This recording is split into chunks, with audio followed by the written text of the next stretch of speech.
Hello everyone, मैं शिव शर्मा स्वागत करता हूं आपके अपने all about physical education channel में। तो चलिए शुरू करते हैं। आज हम करने जा रहे हैं पार्ट 2 चैप्टर नंबर 10 का, जो कि हमारा training and doping in sports है। क्लास 11th का है बच्चा। क्लास 11th का इस चैप्टर का जो पार्ट 1 है वो हम पहले कर चुके हैं। उसका लिंक मैं आपको डिस्क्रिप्शन में दे दूंगा, वहाँ जाके देख सकते हैं। इस चैप्टर के नोट्स भी आपको डिस्क्रिप्शन में मिल जाएंगे, वहाँ जाके देख सकते हैं। एमसीक्यू क्वेश्चंस और लेटेस्ट जो भी क्वेश्चंस आते रहते हैं वो मैं टेलीग्राम चैनल पे अपने फॉरवर्ड करता रहता हूँ, आप वहाँ जाके ज्वाइन भी कर सकते हैं। तो चलिए शुरू करते हैं बिना किसी देरी के। देखिए, जो हमारा पहला टॉपिक है वो है इंपॉर्टेंस ऑफ वार्म अप। तो वार्म अप तो हम पहले पढ़ चुके हैं कि वार्म अप होता क्या है, कितने टाइप के होते हैं, general warm up, specific warm up, ये हम पहले वाले पार्ट में पढ़ चुके हैं। आप देख सकते हैं, वीडियो नीचे है। ओके, अब हम बात करते हैं इंपॉर्टेंस ऑफ वार्म अप की, कि वार्म अप जो है उसके इंपॉर्टेंस क्या क्या है, वो जरूरी क्यों है हमारे लिए। तो चलिए जानते हैं। कभी भी ये क्वेश्चन आता है सिर्फ पॉइंट्स में लिखेगा आंसर। सबसे पहला पॉइंट आप लिखेंगे इसमें, रिड्यूस इंजरी। जब भी हम वार्म अप करते हैं, अगर हम वार्म अप करके किसी भी गेम में पार्टिसिपेट करेंगे तो जो इंजरी के चांसेस होते हैं वो बहुत ही कम होते हैं, मिनिमाइज हो जाते हैं। रीजन क्या है, जब भी हम वार्म अप करते हैं तो हमारी बॉडी एक्टिवेट हो जाती है, या हम बोले हमारी मसल्स एक्टिवेट हो जाती हैं, जिस वजह से जो इंजरी के चांसेस होते हैं वो रिड्यूस हो जाते हैं। तो सबसे पहला आप क्या लिखेंगे, रिड्यूस इंजरी या फिर reduce chances of injury is a first important of warm up. I hope I am clear. Second point आप इसमें लिखेंगे बच्चा, इंक्रीज परफॉर्मेंस। देखिए, अगर आप सीधा सो के उठे और एकदम से आप ग्राउंड में फुटबॉल मैच खेलने चले गए तो आप अच्छा परफॉर्म नहीं कर पाएंगे। रीजन क्या है, आपकी बॉडी एक्टिवेट ही नहीं होगी। ठीक है, अगर आप वार्म अप करके अपनी बॉडी को एक्टिवेट कर लेंगे, उसके बाद में आप गेम फील्ड में खेलने जाएंगे, तो जो आपका परफॉर्मेंस होगा ना, वो जेन्युइन, जो आपका रियल परफॉर्मेंस है वो आपका वहां दिखेगा। आप अपनी स्किल्स वहां पर दिखा सकोगे अच्छे से। ठीक है, तो मींस सेकंड पॉइंट आप इसमें क्या लिखेंगे, इंक्रीज परफॉर्मेंस। थर्ड पॉइंट आप इसमें क्या लिखेंगे, इंक्रीज कंसंट्रेशन। देखिए, कंसंट्रेशन कब इंक्रीज होता है, जब आपका माइंड एक्टिव होता है। देखिए, अगर आप सो के उठ के सीधा स्कूल चले जाएंगे तो आपका माइंड इतना एक्टिव नहीं रहेगा, आपकी थिंकिंग प्रोसेस इतनी अच्छी नहीं रहेगी। स्टार्टिंग में स्लो होगी, फिर बाद में जाके कहीं अच्छी होगी। आप बोलते हैं ना, मेरे को फ्रेशनेस नहीं लग रही है। फ्रेशनेस कब लगती है, जब आप उठेंगे, आराम से ब्रश करेंगे, नहाएंगे, ब्रेकफास्ट करेंगे, तब आप स्कूल जाएंगे तो आपका माइंड अच्छा रहेगा, एक्टिवेट रहेगा, रेडी फॉर द एक्टिविटीज। जो भी आप दिन में एक्टिविटीज करने जा रहे हैं उसको रिस्पॉन्ड करने के लिए हमारा माइंड एक्टिव रहता है। क्लियर हो गया। ऐसे ही सेम गेम में होता है, अगर आप वार्म अप करके किसी भी गेम को खेलने जाएंगे तो आपका माइंड एक्टिव रहता है एक्टिविटीज को परफॉर्म करने के लिए। तो to make our mind ready, जिसकी हेल्प से हमारा जो कंसंट्रेशन पावर होता है वो बहुत अच्छा हो जाता है। तो with the help of warm up हमारा इंक्रीज इन कंसंट्रेशन भी होता है। तो मैंने आपको 3 पॉइंट बता दिए। चौथा पॉइंट आप इसमें लिखेंगे, बेटर रिस्पॉन्स। ठीक है, अब देखिए, बेटर रिस्पॉन्स मतलब आप किसी भी चीज को बहुत ही अच्छे से रिस्पॉन्ड करते हैं। ठीक है, क्लियर, इतना समझ आ गया। मींस जो आपका नर्वस सिस्टम है हमारी बॉडी का, वो बहुत अच्छे से वर्क करेगा। अगर आप सो के एकदम से कोई काम करते हैं तो नर्वस सिस्टम इतना अच्छे से वर्क नहीं होता है, ये कह सकते हैं कि वो सोता हुआ होता है। बट आप जब एक्टिव होते हैं, एक्सरसाइज करने के बाद में कोई भी चीज करते हैं, तो आपका जो नर्वस सिस्टम होता है वो भी एक्टिव होता है। तो जब हमारा नर्वस सिस्टम एक्टिव होगा तो हमारे जो रिस्पॉन्सेज होंगे वो भी बहुत अच्छे होंगे, हम बेटर रिस्पॉन्स कर सकते हैं। तो उसमें फोर्थ पॉइंट आप क्या लिख सकते हैं इंपॉर्टेंस में, better responses. And the last point is, हम इसमें लिख सकते हैं इंक्रीज इन एनर्जी लेवल। क्या लिख सकते हैं, इंक्रीज इन एनर्जी लेवल। हमारा जो एनर्जी लेवल होता है, जब हम एकदम से सो के उठते हैं तो हमारा एनर्जी लेवल इतना अच्छा नहीं होता है, बट हम अगर फ्रेशन अप हो जाते हैं उसके बाद में हमारा एनर्जी लेवल बहुत अच्छा होता है। सेम वही होता है जब हम बिना वार्म अप करे गेम में जाते हैं, तो जो हमारा गेम में एनर्जी लेवल शो होता है वो इतना अच्छा नहीं होता है। ठीक है, हमारा मेटाबॉलिज्म रेट इतना अच्छा नहीं हो पाता है। बट अगर हम वार्म अप करके जाते हैं तो हमारा मेटाबॉलिज्म रेट बहुत अच्छा होता है, जिससे हमारी एनर्जी लेवल बहुत अच्छे से शो होती है हमारे गेम में। तो आप इसमें लिख सकते हैं importance of warm up. 5 point बता दिए मैंने। 5 पॉइंट क्या क्या है, रिड्यूस इंजरी। सेकेंड पॉइंट आपका इसमें क्या है, बेटर रिस्पॉन्सेज। थर्ड पॉइंट आपका इसमें क्या है, इंक्रीज इन एनर्जी लेवल। फोर्थ पॉइंट आपका इसमें क्या है, इंक्रीज इन परफॉर्मेंस। ठीक है, और फिफ्थ पॉइंट आपका क्या है, increase in concentration. I hope पांचों पॉइंट क्लियर हो गए। जब भी आपका क्वेश्चन आता है what are the importance of warm up, यही 5 पॉइंट लिख के उनको एक्सप्लेन कर देना, कोई मार्क्स नहीं काट सकता। ठीक है, आई होप ये पॉइंट क्लियर हो गया। इसके बाद में सेकंड पॉइंट पे आते हैं हम, जो हमारा है लिम्बरिंग डाउन। ठीक है, इस वर्ड का मतलब समझते हैं पहले। What do you understand by limbering down?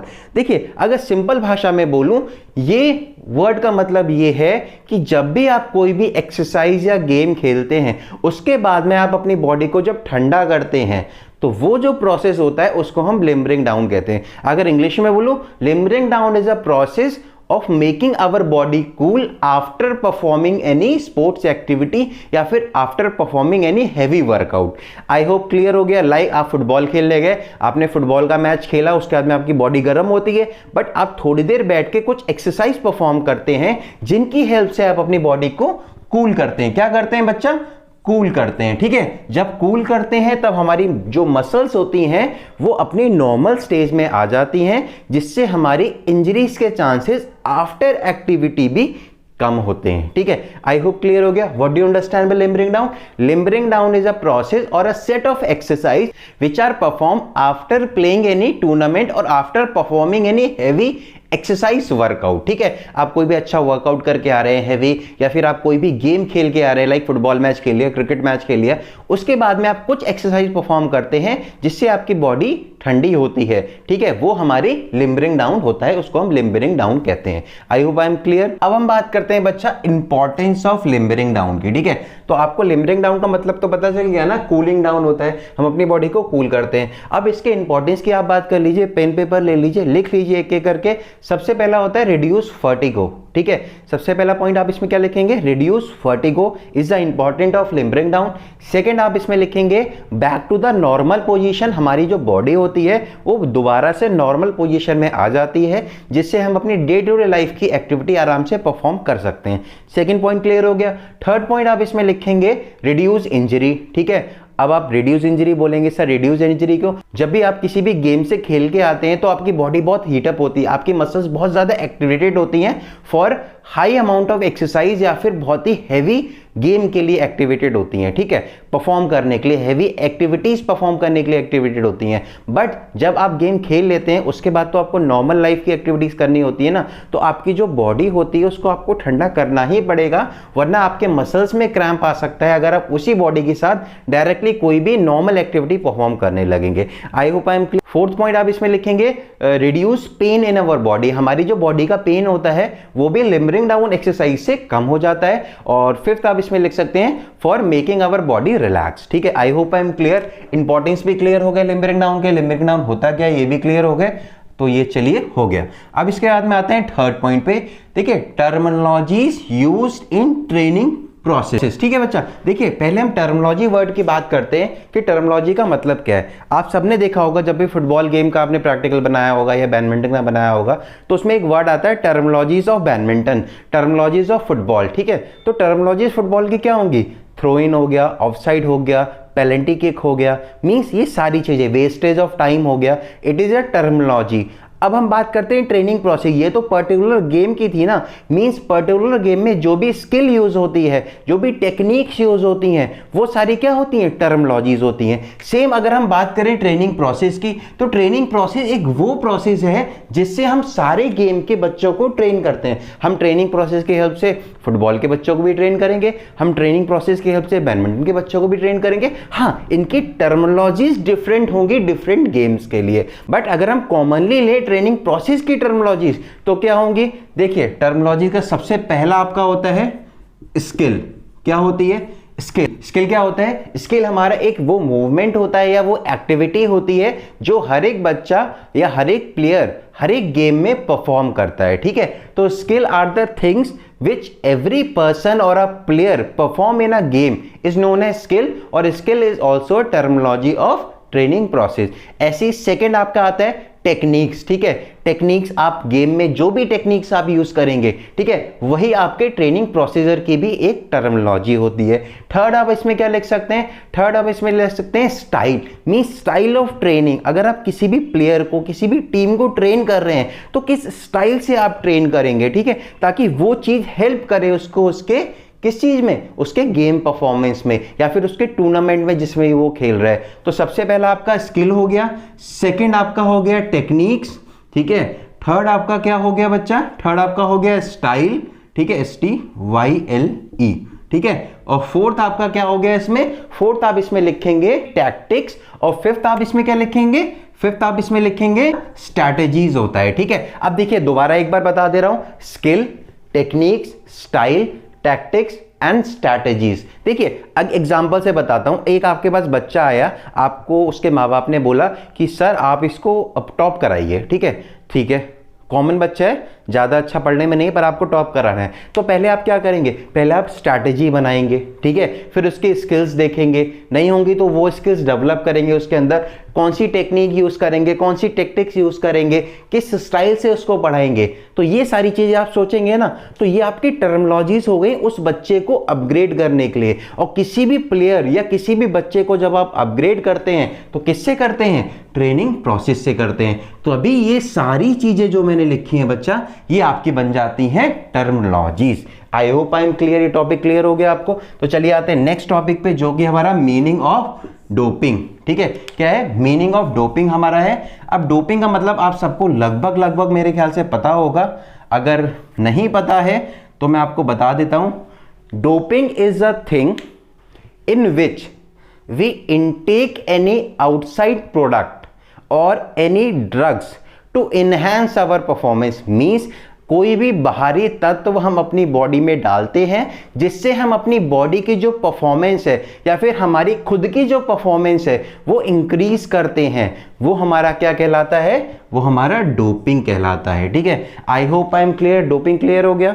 इसमें आपका कोई ब्लड प्रोडक्ट भी हो सकता है या कोई भी ड्रग हो सकता है। ठीक है, इतना लिख दीजिएगा, मार्क्स नहीं कटेंगे।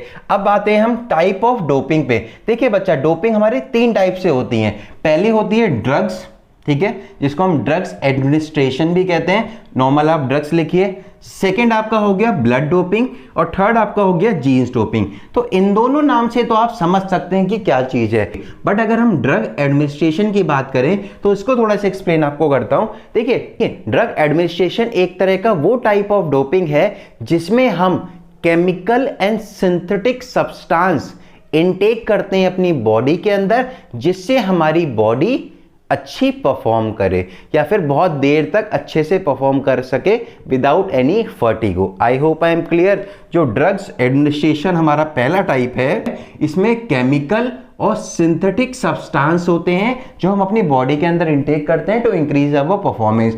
एग्जाम्पल बताऊं, बिल्कुल रियल लाइफ एग्जाम्पल है। आप सब जिम जाते होंगे तो आप क्या करते हैं, ब्लैक कॉफी पी के जाते हैं। तो ब्लैक कॉफी में क्या होता है, कैफीन होता है। कैफीन होता है ना, क्यों पीते हैं आप सबको पता होगा कि जब हम ब्लैक कॉफी पी के जाएंगे तो हमारी बॉडी एक्टिवेटेड रहेगी, फटीगो को रेजिस्ट करेगी और हम लंबे टाइम तक वर्कआउट कर सकते हैं। जब भी हम लंबे टाइम तक वर्कआउट कर सकेंगे मींस हमारी बॉडी बहुत जल्दी और अच्छे से डेवलप होगी। आई होप आई एम क्लियर ना। तो ये आपका कैफीन जो मैंने बताया, ये आपका ड्रग एडमिनिस्ट्रेशन का एक पार्ट है, या हम बोल सकते हैं वो एक ड्रग है जो कोई भी पर्सन या प्लेयर इनटेक करता है अपनी परफॉर्मेंस को इंक्रीज करने के लिए। ठीक है, क्लियर हो गया। सेकंड आप इसमें मॉर्फिन लिख सकते हैं, थर्ड आप इसमें हीरोइन लिख सकते हैं। ठीक है, तो ये सारे ड्रग्स होते हैं जो हम ड्रग एडमिनिस्ट्रेशन के अंदर आते हैं। आई होप क्लियर हो गया ना। अब बात करते हैं सेकेंड टाइप ऑफ डोपिंग की, जो हमारी है ब्लड डोपिंग। तो बच्चा ब्लड डोपिंग की अगर हम बात करें तो आपको समझ आ रहा है कि ब्लड डोपिंग मतलब क्या था कि हम बॉडी में इंटेक करते हैं कोई चीज। तो ब्लड डोपिंग है मींस हम ब्लड का इंटेक करते हैं। अब ब्लड का इंटेक क्यों करते हैं, देखिए जो ब्लड डोपिंग होता है इसमें आरबीसी जो हमारी रेड ब्लड सेल होती हैं, अगर किसी भी पर्सन के अंदर रेड ब्लड सेल इंक्रीज की जाती हैं किसी और पर्सन की लेके, तो वो हमारा ब्लड डोपिंग कहलाता है। अब ये चीज कैसे की जाएगी, तो ये चीज की जाती है ब्लड ट्रांसफ्यूजन से, या फिर हम बोल सकते हैं ब्लड ट्रांसफर से। लाइक मैं एक पर्सन हूं और ये भी एक पर्सन है, तो मेरा ब्लड निकाल के इन पर्सन की बॉडी में डाल दिया गया ताकि इनकी बॉडी के आरबीसीज का लेवल बढ़ जाए। तो आप सबको पता होता है जब भी आरबीसीज का लेवल प्लस होता है तो हम किसी भी पर्सन की एनर्जी, स्टैमिना, स्ट्रेंथ, एंडोरेंस को बढ़ाते हैं। मतलब अगर कोई भी पर्सन कोई भी एक्टिविटी परफॉर्म कर रहा है उससे पहले उसकी बॉडी में आरबीसीज का ट्रांसफर कर दिया जाता है तो उसकी एनर्जी, स्टैमिना, एंडोरेंस डबल हो जाता है। तो यही कारण है कि लोग ब्लड डोपिंग करते हैं। आई hope I am clear. Blood doping क्या होता है, क्लियर हो गया ना। अब बात करते हैं हम जीन्स डोपिंग की। तो इसका बिल्कुल सिंपल एग्जांपल बताता हूं। देखिए जीन्स का जो ट्रांसफर होता है, ठीक है, उसको हम क्या कहते हैं, जीन्स डोपिंग। इतना क्लियर हो गया आपको।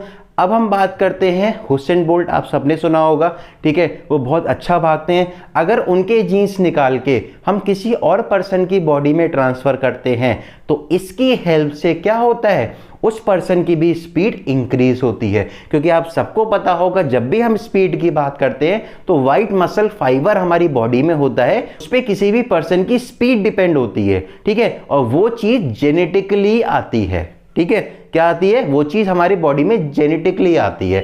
तो अगर किसी भी पर्सन की हम परफॉर्मेंस को इंक्रीज करना चाहते हैं तो हम उसकी बॉडी में जीन्स का ट्रांसफर भी कर सकते हैं। आई होप आई एम क्लियर ना, कि जीन्स ट्रांसफर भी आपको क्लियर हो गया, ये तीनों पॉइंट क्लियर हो गए। अब हम बात करते हैं अपने लास्ट टॉपिक की, जो है prohibited substance and methods and their side effect, ठीक है। प्रोहिबिटेड सब्सटेंस मीन्स ये जो सब्सटेंस यहाँ लिखे हुए हैं ये सरकार के द्वारा या फिर हम बोलें वाडा के द्वारा, सबके द्वारा मना किए गए हैं कि ये चीज़ें यूज़ नहीं होंगी ड्यूरिंग एनी कॉम्पिटिशन, ठीक है। कोई भी गेम के दौरान, ओलंपिक हो, एशियन ओलंपिक गेम्स हो, कुछ भी हो, उसके दौरान ये सारी चीज़ें यूज़ नहीं होंगी। तो इनके बारे में आपको लिखना है और छोटे छोटे साइड इफेक्ट भी इनके बारे में आपको लिखने होंगे। तो चलिए एक एक करके शुरू करते हैं। देखिए जो हमारा पहला बच्चा इसमें टॉपिक है वो है स्टिमुलेशन, ठीक है, स्टिमुलेशन। इससे पहले एक चीज़ बताना चाहता हूँ, भूल गया था।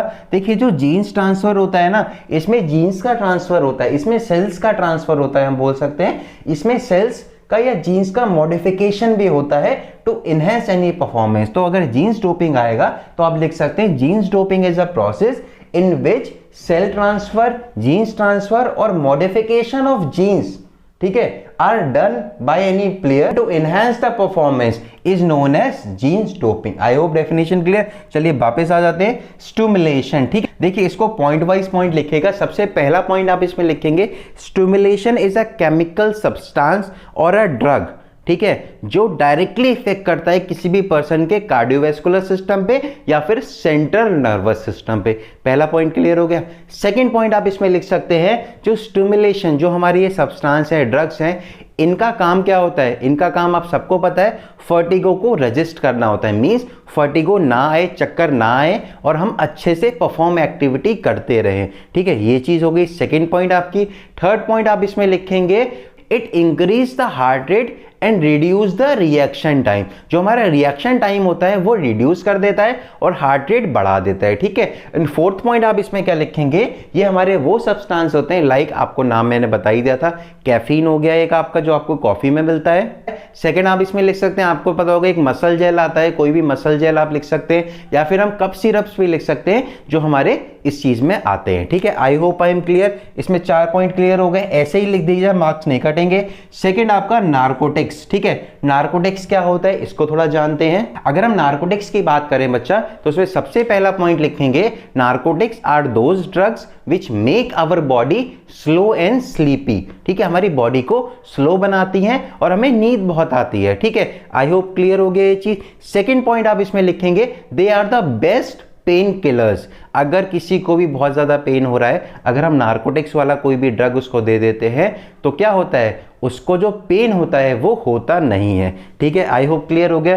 थर्ड पॉइंट इसमें क्या लिखेंगे कि ये वाले ड्रग्स है, ये यूज़ कब करते हैं लोग, कब करते हैं, जब उनकी बॉडी बहुत थकी हुई होती है या फिर उनकी बॉडी में बहुत ज़्यादा पेन हो रहा होता है। इन चीज़ों को दूर करने के लिए नार्कोटिक्स वाले ड्रग्स यूज़ होते हैं। अब बात करते हैं कि नार्कोटिक्स वाले ड्रग्स होते कौन कौन से हैं। देखिए नार्कोटिक्स वाले ड्रग्स आपने गांजा हो गया अपना, एक हीरोइन हो गया, कोकीन हो गया, ये जो ड्रग्स हैं ये सारे हमारे नार्कोटिक्स में आते हैं। अब देखिए जो नार्कोटिक्स वाले ड्रग्स होते हैं वो हमारी बॉडी को स्लो एंड स्लीपी बनाते हैं, मींस हमारी बॉडी बहुत हल्के हल्के रिस्पॉन्स करती है। तो इसका साइड इफेक्ट आप क्या लिखेंगे, साइड इफेक्ट आप लिख सकते हैं कि the side effect of narcotics drugs are it make our body responseless और वेरी स्लो रिस्पॉन्सिव, ठीक है। इतना क्लियर हो गया, बहुत हल्के रिस्पॉन्स हमारी बॉडी करती है इसमें, क्लियर हो गया। अब इसके बाद में थर्ड हमारा आता है स्टीरॉइड्स। अब स्टीरॉइड्स के बारे में हम जानते हैं। देखिए सबसे पहली बात कि स्टीरॉइड्स होते क्या है। देखिए आप सबने देखा होगा बॉडी बिल्डर्स होते हैं टेस्टोस्टेरोन लेते हैं।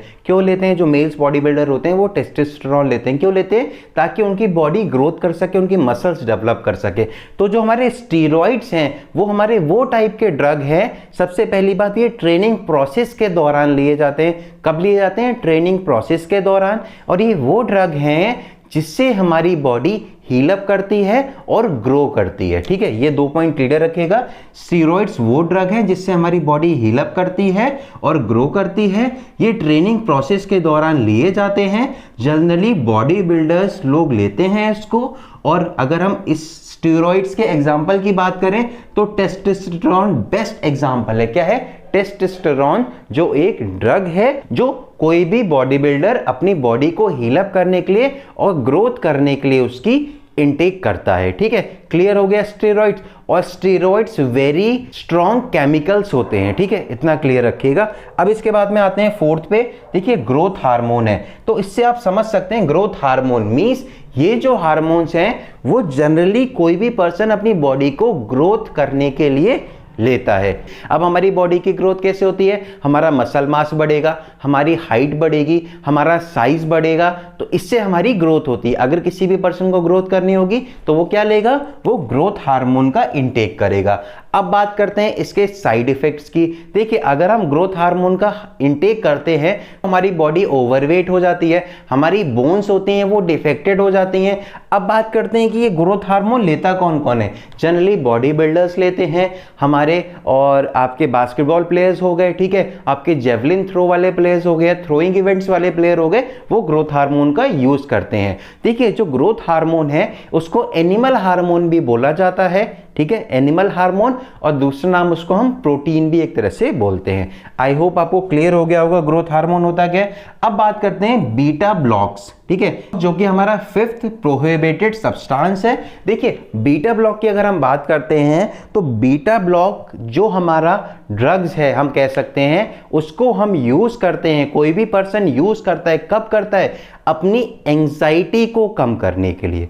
क्लियर है? जो बीटा ब्लॉक्स है वो यूज होता है अपनी एंजाइटी को कम करने के लिए। और ये यूज कौन सी गेम्स में होता है? जिसमें कंसंट्रेशन की बहुत ज्यादा जरूरत होती है। लाइक एग्जांपल की बात करें, शूटिंग, ठीक है, शूटिंग हमारा हो गया, हमारा मोटर रेसिंग हो गया, उसमें भी कंसंट्रेशन की जरूरत होती है। तो मींस जो हमारे बीटा ब्लॉक्स होते हैं they are the drugs which are used by the shooters और मोटर रेसर्स के द्वारा अपनी एंजाइटी को रिड्यूस करने के लिए और कंसंट्रेशन पावर को अच्छा करने के लिए। ठीक है, अब इसमें होता क्या है इस ड्रग्स को लेके? देखिए, इस ड्रग्स को लेके हार्ट रेट कम हो जाता है, बॉडी में स्ट्रेस कम हो जाता है, बॉडी का टेम्परेचर कम हो जाता है, बट इंपॉर्टेंट बात, without losing the control of our body, अपनी बॉडी पे कंट्रोल को बिना लूज किए ये सारी चीजें होती हैं। ठीक है, आई होप आपको क्लियर हो गया बीटा ब्लॉक्स होता क्या है। अब हम बात करते हैं, ये हमारा क्या है? डिटेरॉइड्स। ठीक है, डिटेरॉइड्स जो हमारा एक तरह का ड्रग है, ये क्या होता है, कौन प्लेयर लेता है? ठीक है, तो चलिए जानते हैं। अब बात करते हैं डिटेरॉइड्स की कि ये होता क्या है। देखिए, डिटेरॉइड्स एक तरह का वो ड्रग होता है जिसकी हेल्प से कोई भी पर्सन अपनी बॉडी में जो फ्लूइड होता है उसको निकाल सकता है अपनी बॉडी से। ठीक है, अपनी बॉडी से एलिमिनेट कर सकता है।